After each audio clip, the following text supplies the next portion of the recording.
Next news item down is Battlefield 6. Yes. Something where they want to return to the modern day. Why do I get so excited every time Battlefield announces new details, Scott? But I do. Ya. I am unashamedly, and click off this podcast and video right now if this irks you, because it might. I love Battlefield, man. I am Can't get enough. At the heart of me lies a Battlefield fanboy. I just want this franchise to be good, and it hasn't been on top form for the past 7-ish years. I'd probably say 8 years. I thought Battlefield 2042 had a lot of redeeming factors. I think it's in a great place now after plenty of updates. I really enjoyed Battlefield 5, but I don't think it has returned to the likes of and heights of Battlefield 1 or Battlefield 4 over the past 7 years. However, everything that has been said about this new game so far has been absolutely tantalizing. We got an official reveal through an EA sort of presentation the other day, where it was revealed that we're going to return to 64 player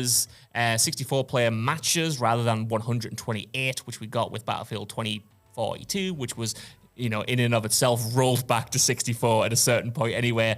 We're returning to the modern day, like you said, which popped me so much because the Insider Gaming report that I'm going to talk about in a second said that the game's going to be set between 2027 and 2030. Okay. And I thought in my head, well, that's near future, is it not? Forgetting that is only 3 to 6 years out, Scott Telford, of where we are now. And that made me upset. So it's going to be modern day, 64 players. Those things are confirmed. We got a bit of concept art. It looks like Gibraltar, which sounds really cool. We've got it confirmed that we're going back to the classic class-based system that previous games utilized. I don't know if you remember, but Battlefield 2042, one of its biggest divisive new features was moving away from that, essentially eliminating classes and going towards the kind of hero shooter. I was going to say it's like a hero shooter thing. It practically was, where you were choosing individual operators and they had their own unique abilities and stuff, whereas the weapons were shared. There have been more details gleaned from the Insider Gaming report, like I said, who says that their sources say that we're going to have about 10 maps at launch, which is good for Battlefield. I think they said they're going to have about 45 weapons at launch, which is way more than we got with Battlefield 2042. Apparently Destruction is getting something of an overhaul. They weren't entirely sure to the extent of this, but they said it's going to use a system a little bit like Rainbow Six Siege.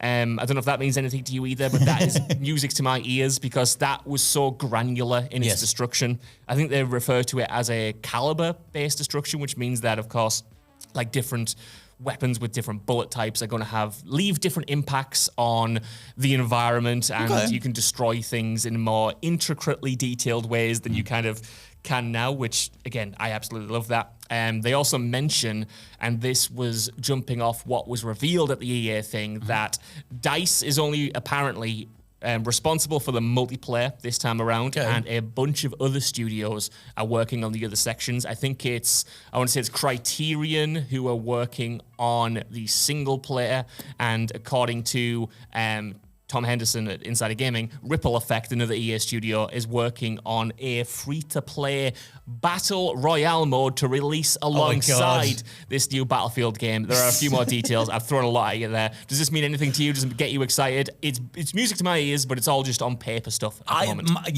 My overall vibe with Battlefield is that it's so hit and miss. Like, I love the original Battlefields. Battlefield 2, I love that like warping between soldiers tech. I wish they brought that thing back in. Battlefield 3, my only association with it is how absolutely glitchy, buggy, complete mess it was. Great game.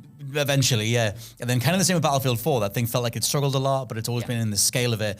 Battlefield 1, I thought, was a home run, mainly because at the time Call of Duty was for chasing the futuristic vision stuff, and then you had the whole boots on the ground thing, which gave them such an easy win. But I like the vignette style campaign where it's like I think it's like 4 different characters, 4 different approaches to showing what the World War was like. That stuff was really, really cool. However, that was all 8 years ago, and I feel like Battlefield has floundered for 8 years solid. Like Battlefield 5 was fine enough. It was like, here's some more Battlefield, but I didn't feel like it really got me in. I played it for the sake of it. Did a few matches and I was like, sweet, it's more of that. 2042, super broken, didn't like the hero mechanic type stuff. However, I did like the scale of it and I liked how over the top it kind of was. I don't know if many other people did like that, where it's like, I'm going to stunt a Jeep into a helicopter and I'm going to do all these crazy things. But my overall point is that they always had the tech on their side. And I feel like it was telling that when a bunch of people left DICE to make the finals was showing off. as having this environmentally destructive technology, and that was immediately head turning and immediately did really well. And so I know the numbers have dropped off a bit on the finals, but initially it did really, really well. And so I'm curious, like, what is Battlefield in the modern day? Do you try and focus on the realism? Do you go down the crazy destructive stuff? Can that be done on new tech? Like, can you sync that all up? So if I blow the floor out from under someone, does everyone see it, kind of thing? And I just feel like they kind of just need to nail down what it is. But this overall feels like one of those leaks / conversation starters where it's like, we tried some stuff, we messed up. Yeah. We hear you. We're going to do what you guys want, and then we'll probably experiment after, but we're going to try and get this one right. I think they need to get it right. Like you said, the past 2 games have not been received all that well. It's nowhere near has the reputation that it had during that Battlefield 1 era, which was such a high, and I can't believe they didn't maintain that momentum across the next few games. And what is appealing to me is that I know there were a lot of leadership changes after the launch of 2042. I mean, it was Vince Zampella who obviously Respawn Entertainment's Vince Zampella, ex-Call of Duty's Vince Zampella, who is now in charge of Battlefield overall, who was revealing all of these details. I think that's good. I mean, he's got a good track record. Yeah. Titanfall, amazing. Apex, amazing. This guy knows how to put together not only great multiplayer games, but great live services as well, I think, which is what Battlefield has definitely struggled with over the past few years. I like a return to form because it is what the fans have been clamoring for, just give us Battlefield in an era where we have so many copycats, like we were just talking about with kind of Palworld, right? Where we've got so many publishers, developers chasing trends, even to the point where Sony is putting out something like Concord, which is so, maybe didn't deserve its demise, but was lacking in originality in terms of its mechanics and design. Like, Battlefield is Battlefield. I know it's a military shooter, but it was Call of Duty's only competition during the late 2000s and early 2010s because it was different, because it offered destruction, because it offered bigger play spaces, because it offered a more grounded, let's say, because it wasn't really realistic, but a more grounded approach to warfare. It had the vehicles, it had all of these different modes of engagements, and you can prefer one or the other, but it was different. It was different enough. Oh, yeah. So when it started to become just another hero shooter, just another Call of Duty, that's when I think things started going downhill. So the return to the classic systems might seem a little bit boring from the outside, but I do think it's what Battlefield needs. And the focus on destruction, I love that, man. I enjoyed the 128 player modes in 2042, right. But I do think to achieve that level of player count, I think it came with the expense of detail in the levels and especially detail in the destructions. Things just became a little bit more sterile. So to actually make it smaller but more detailed, I want to see that, and I've wanted to see it for years. I'm curious about where first-person shooters are at overall because, like, they don't really have names, these different eras of FPS when you go back in time kind of thing, or think back through time. But every now and then people will randomly Halo will start trending again. And it's nearly always Halo 3 or Reach. And the clips that get shown are always things that we grew up through, where it's like someone's like attaching a sticky grenade to a warthog and then driving it into an enemy base, and then they're jumping out at the last minute and sending it into everybody else, grabbing the flag and mailing a guy in the face or whatever it is. Various unscripted, entirely player agency driven mechanics that, made you feel like a hero in the middle of all these things. And I feel like Battlefield did that on the biggest scale possible. Like, you could almost single-handedly turn the tide of something if you were good enough. And obviously you had the coordination side of it in there as well, and the cooperation stuff.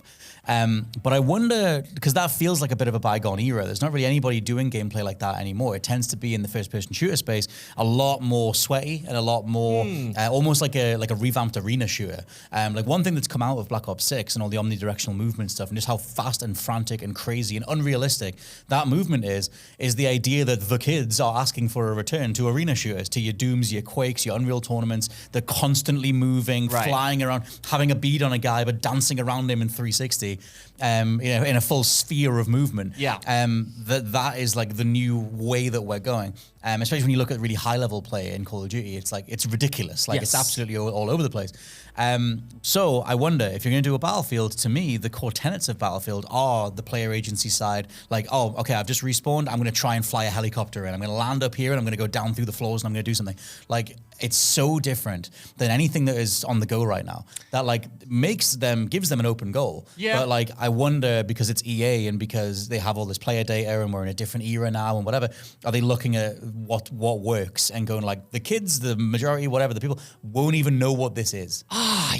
You know what? I'm conflicted on it because I do think there are two wings of popularity between first-person shooters or just multiplayer shooters generally, and those are the kind of more focused arena shooter / hero shooter. Fair that you described there, your Overwatches, your Valorants, your Call of Duties, and what have you. But I do still think there is a desire for those player-driven moments, and I do think it's why the likes of Fortnite's Battle Royale mode is still huge, why PUBG is still huge, why Call of Duty Warzone is still huge, why we're seeing more focus on extraction shooters. I mean, I just did a video on Hunt Showdown, which I'm absolutely adoring. Go watch and it. Tarkov and what have you, like all of these games whose game modes prioritize that sense of dynamism and improvisation. And I think Battlefield, for me, in its best years, has always erred towards that anyway. It was kind of, for me anyway, it was giving me like the Battle Royale thrill before I even played a Battle Royale game. And what I mean by that is giving you more sandboxy areas and allowing you to kind of go nuts with them. It's not, and again, you can prefer one or the other. This isn't a value judgment. It's not the Call of Duty thing where it's 3 lanes that you're essentially looking down every single time. And I like that. But I always prefer the free-from nature of Battlefield. So I wanted to kind of stick to that. I do think that introducing a Battle Royale mode now, it's a catch-22, right? Because I do think it's essential. I do think the game needs something like that, especially if it's free to play. I think Battlefield has been sitting on a great Battle Royale mode for years because of the reasons that I just explained. All of Battle Royale's mechanics were kind of in Battlefield anyway. It's kind of what made Battlefield so interesting. So it does seem like the next evolution. That said, is it too late? It's 2024 now. By the time this game comes out, optimistically, the end of next year, maybe the year after, how old will something like Fortnite be, or PUBG, or even Warzone by that point, man? It hasn't missed the boat on that front. I don't know. I don't think we even use the term Battle Royale anymore. People say they're going to have a game of Warzone, a game of Fortnite. Right, yeah. And yes, they are Battle Royale modes, but like there are different wrinkles, there are different ways of, different game mechanics within those games that differentiate them. Like there's a reason you're playing Warzone and not Fortnite and vice versa.